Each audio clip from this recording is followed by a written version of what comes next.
Pappus and Guldinus. In this lesson, we'll show how to find the surface area and the volume for a body having an axis of symmetry. And we'll do this using the theorems of Pappus and Guldinus. For example, these water tanks have a vertical axis of symmetry, and we can find their surface area and volume using the theorems. The same thing for these pressure vessels. They have a single axis of symmetry, and their surface area and volume can be determined. Finally, we can also determine the amount of roofing material needed to cover this dome, because it has a vertical axis of symmetry. We'll begin by discussing the first theorem of Pappus and Guldinus, and it's used to determine the surface area of a body. It's based on the idea that a surface area is formed by rotating lines about an axis. For example, notice that the surface area of this solid on the left can be formed by taking the two red lines and then rotating them around the vertical axis, like this. Now, using this idea, the first theorem states that if you want to find the surface area of a solid of revolution, the way you go about it is to find the length of the line that generates the surface area. Then you also locate the centroid on the line and find the distance from it to the generating axis. We call that r bar. The surface area is then determined from the following formula. It's equal to the angle theta in radians that you rotate the line about. In other words, in this case, to find the full surface area of this solid, we'd have to rotate this line 2 pi radians all around. So theta would be 2 pi, here's our r bar distance, and it's multiplied by L. You may want to think of these terms here as the distance that the centroid moves as it generates the surface area. For example, for the full surface area, we rotate around this ring, don't we? In other words, 2 pi times r bar. And that, of course, is multiplied by L to give us our result. We'll go through a few examples to really explain the idea. Here we want to find the surface area of the shape formed by rotating this line about this vertical axis. What do you think the shape would be? Here we want to find the surface. Here we want to find.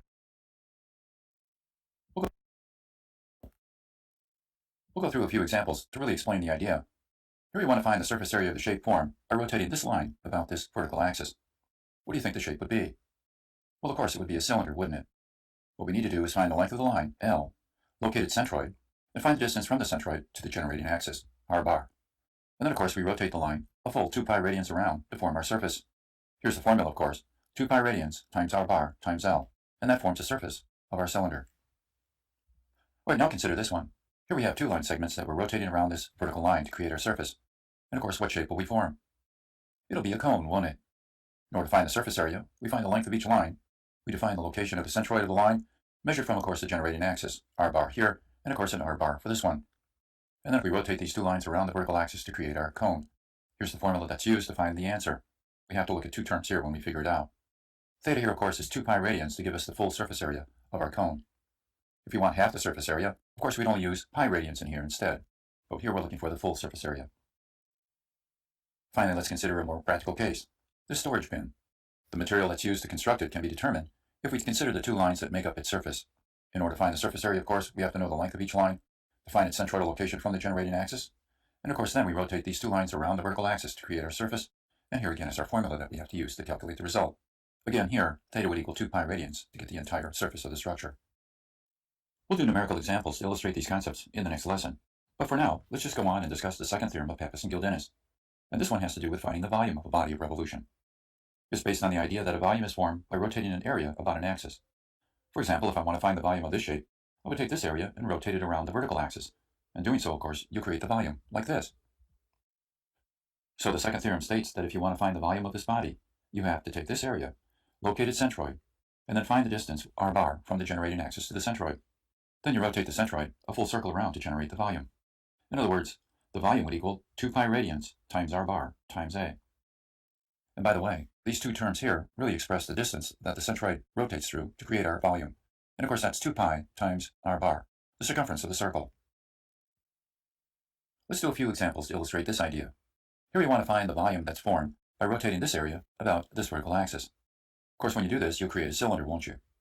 The area we're showing here is A, the location of its centroid is here, and the distance r bar is defined from the location of the centroid to the generating axis. Of course, then when you rotate the area around, you'll create your volume. The volume is found from this equation. Theta here is equal to 2 pi radians. R bar is our distance that we defined here, of course, and here's our area.